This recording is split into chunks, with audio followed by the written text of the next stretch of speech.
नमस्कार साथियों, स्वागत है आप सभी का हमारे और आपके स्पोकन इंग्लिश साहित्य यूट्यूब चैनल संपूर्ण है। तो आज हम मुखाकृति के आधार पर स्वर के भेद को जानेंगे। सामान्य रूप में वर्णमाला के दो भेद तो जरूर होते हैं, स्वर और व्यंजन, लेकिन स्वर के कितने भेद होते हैं? आज हम स्वर मुखाकृति के आधार पर स्वर के कौन से भेद हैं इस पर विचार करेंगे।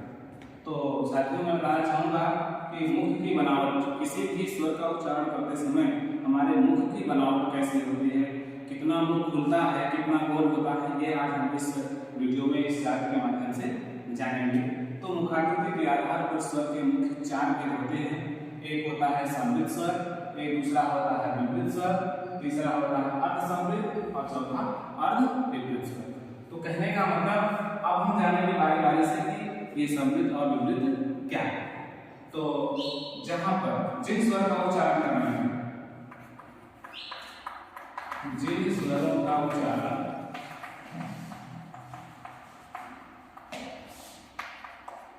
करने में मुख न के बराबर हुए,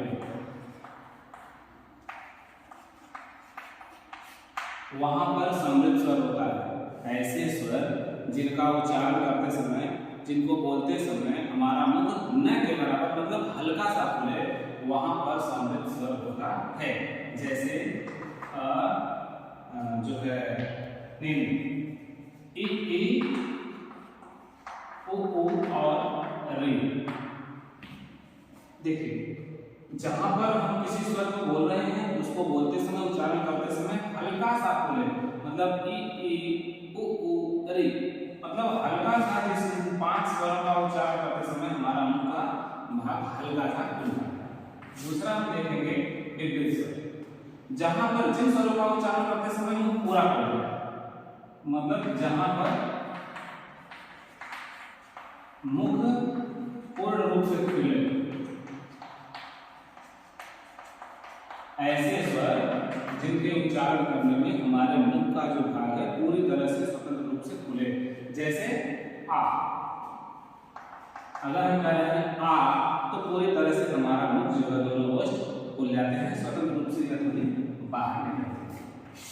तो कहने का मतलब यह एक ही होता है, मात्र एक, और यहाँ पर 5। तो समृद्ध के 5 और विपरीत के 1। अब हम देखेंगे कि समृद्ध में हल्का सा खुलता है और यहाँ पर पूरा खुलता है। अर्ध समृद्ध में कितना खुलता है? जहां पर आधे से कम, जिन स्वरों का उच्चारण करते समय मुख का हमारा मुख जो है, ओष्ठ का जो दोनों ओष्ठ के अंतर है, फासले हैं, हल्का सा आधे से कम, जिन स्वरों के उच्चारण में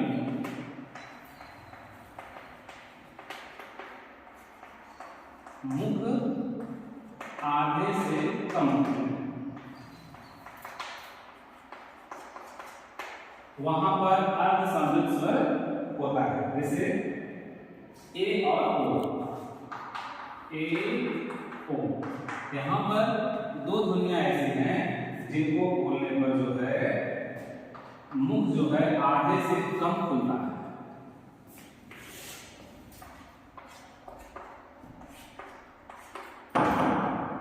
अब अगला देखिए, इसी के आधार पर है, यह जो है 2, ये जो है एक है, यहाँ पर। तो जहां पर जिन स्वरों का उच्चारण करने में मुख का भाग हमारा जो है, आकृति जो है वह आधे से कम खुले, वहां पर अर्ध समृद्ध होता है। आखिरी है अर्ध विपरीत स्वर। अब देखिए, जिन स्वरों का उच्चारण करने में, जिन स्वरों का उच्चारण करने में मुख आधे से अधिक खुले, यहाँ पर था कि आधे से कम और यहाँ पर है आधे से अधिक खुले, वहां पर जो है अर्ध विपरीत स्वर होता है। जैसे आप देखिए, अ, ए, ओ, और आ। यह आगत ध्वनि है जो अंग्रेजी से आकर के हिंदी में प्रवेश किया है। इसको हम मानक स्वर भी कह सकते हैं। तो अ, ए,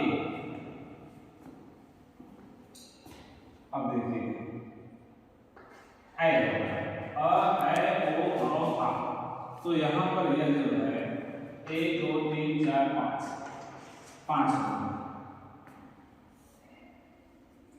तो इस प्रकार से हमारा जो है अर्धविभक्त स्वर हुआ।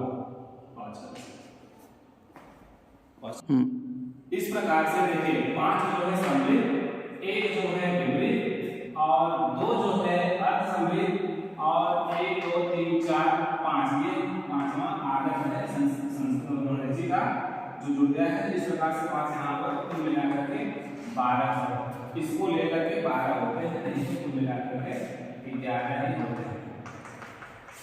तो साथियों मुझे उम्मीद है कि आपको यह मुखाकृति के आधार पर समृद्ध और विपरीत और अर्ध समृद्ध और अर्धविपरीत जो है पूर्ण रूप से समझ में आ गया होगा। इसके आगे हम जो है आपको स्वर के भाग बताएंगे कि कौन कौन सा स्वर किसके अंतर्गत आता है। तब तक के लिए धन्यवाद। हाँ। अरे